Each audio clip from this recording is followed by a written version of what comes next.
I've always written stories about things that are so terrible. You'll run away so your brain won't remember. So why did you come back? I'm here for research. What exactly, though, are you researching? I can see her lying back in her satin dress. Have you noticed anything out of the ordinary in the lot recently? Don't confess.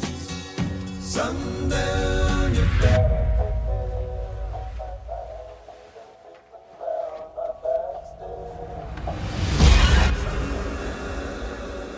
There are some folks who had some kind of unusual experiences.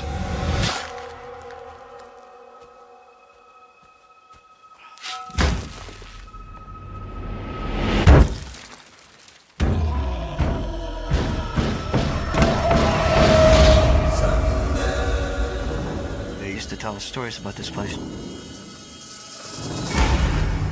You have no idea what you're getting yourself into here.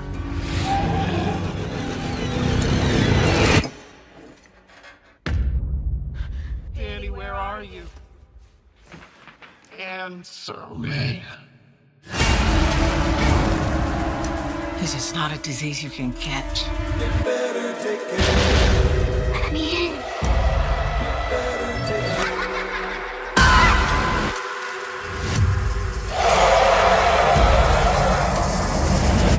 If we don't fight back, they'll come for us eventually.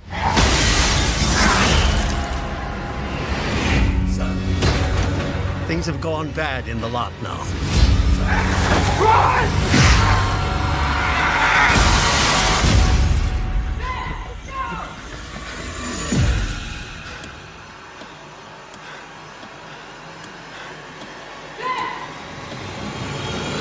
It's not safe!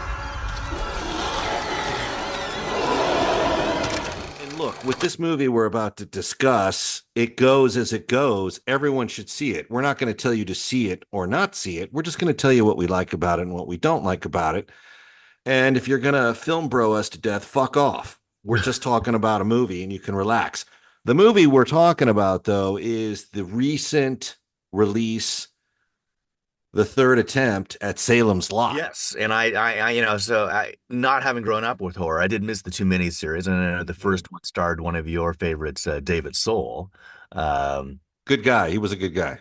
Yeah, from the Dirty Harry films. Well, I guess from Magnum Force. Is that right? Yeah. Starsky and Hutch and Starsky and Hutch. Yeah. yeah. I met his son once too when I was asked to sit in on an acting class for a friend of mine. Anyway, I didn't want to derail us with the David Soul trivia, but David Soul is actually pretty. I mean, I'm connected to all three films in a way because my buddy Toby Hooper directed the original. Yeah. What was for TV. And then I was at Warner Brothers when we did the remake with Rob Lowe. That's probably my least favorite, though I know this third version is getting bashed, and I'm not sure if it deserves the bashing it's taken. I mean, I understand that YouTube is a place where people like to sound clever at the expense of other people's work. Oftentimes, not always. Sometimes people are very intelligent and insightful, but I feel like a lot of these people kicking it around don't have any feature film experience and just want to kind of sound funny and clever, and that's what's I don't like to do that because people's jobs, people's livelihoods, it's all at stake. And since you and I both work in the business and have for a long time, all of that is taken into account with us. So it's not about see the movie, don't see it. I think everyone should see everything out there and form their own opinion. But as far as what we like about this, the Gordon Lightfoot, by the way, who supported my daughter's charity, that was a nice touch. And it's nice to see him getting all these new fans. Yep. I love that it had it early on, and then that closing credits had it. Sundown, a classic Gordon Lightfoot. I don't know if I ever mentioned to you, I went to the 150th anniversary of Canada, in 2017, and Canada 150, and a lot of big acts. I mean, U2 opened it, mainly Canadian acts though, and Gordon Lightfoot stole the show. In fact, they had a bunch of contemporary artists sing Sundown, which was in the movie, together, and then immediately after they went off stage, Gordon comes on and sings "If You Could Read My Mind." I mean, it was amazing, beautiful, and he was an exceptional artist and person. I remember sitting backstage once.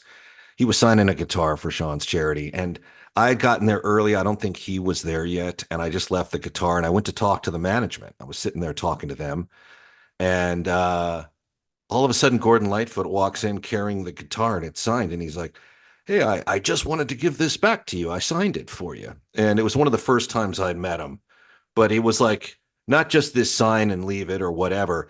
He like signed it and wanted to make sure it found its way back to like sort of a vibe of responsibility and kindness that is lost in the masses today. And I was like, "Oh, that's for me, Gordon." And we talked a little bit for the first time, and he was so good with Sean's charity, and he's like, you have only one? I can sign a few of those.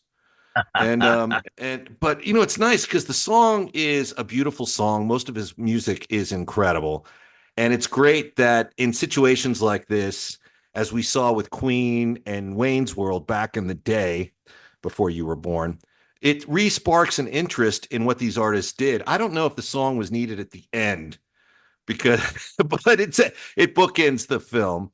And it's pretty appropriate. I mean, I am Mr. Floats. NMOSD can blind you, paralyze you, or even kill you in a matter of minutes. But we're close to a cure. With our cure comes a cure for cancer. Go to the Gussie Jackson Foundation. Donate today. Thank you.